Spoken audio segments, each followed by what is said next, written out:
उत्तर प्रदेश में विधानसभा चुनाव अगले साल यानी 2027 में है, लेकिन राज्य में सियासी उठापटक अभी से शुरू हो गई है।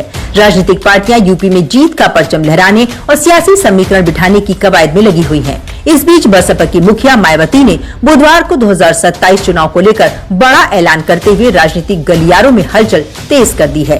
अब मीडिया जगत में भी किसी न किसी बहाने बीएसपी के बारे में ये चर्चा है कि उत्तर प्रदेश में पार्टी विधानसभा का होने वाला अगला चुनाव गठबंधन में लड़ेगी। इसकी ये आम चर्चा है, जो विशुद्ध रूप से लोगों को गुमराह करने की नीयत वाला ये फेक न्यूज है, अर्थात ये बिल्कुल गलत, झूठ, हवाई में।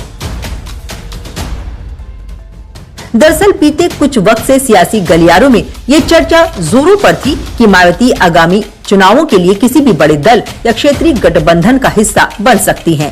लेकिन मायावती ने लखनऊ में प्रेस कॉन्फ्रेंस के दौरान ये बात शीशे की तरह साफ कर दी है कि पार्टी आगामी विधानसभा चुनाव में एकला चलो की नीति के साथ ही चुनावी मैदान में उतरेगी। इससे गठबंधन करने से बीएसपी को केवल नुकसान ही नुकसान होता, फायदा नहीं। और इसलिए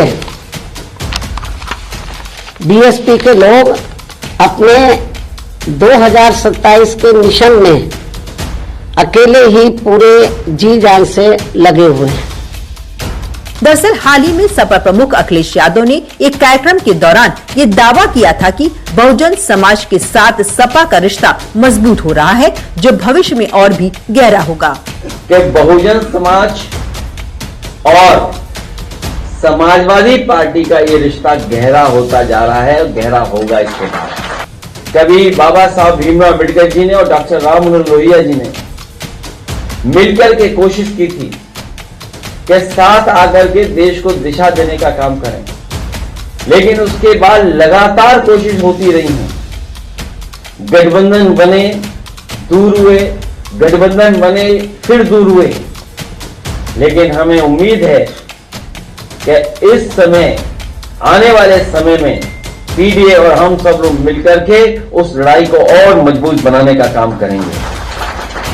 अखिलेश यादव के इस बयान के बाद यूपी की सियासत में सपा और बसपा के गठबंधन की अटकलें जोर पकड़ने लगी थी। हालांकि अब जब मायावती यूपी चुनाव के लिए किसी भी पार्टी के साथ गठबंधन करने से मना कर चुकी हैं, ऐसे में उत्तर प्रदेश में अब भाजपा, सपा और बसपा के बीच त्रिकोणीय मुकाबला होने की उम्मीद है।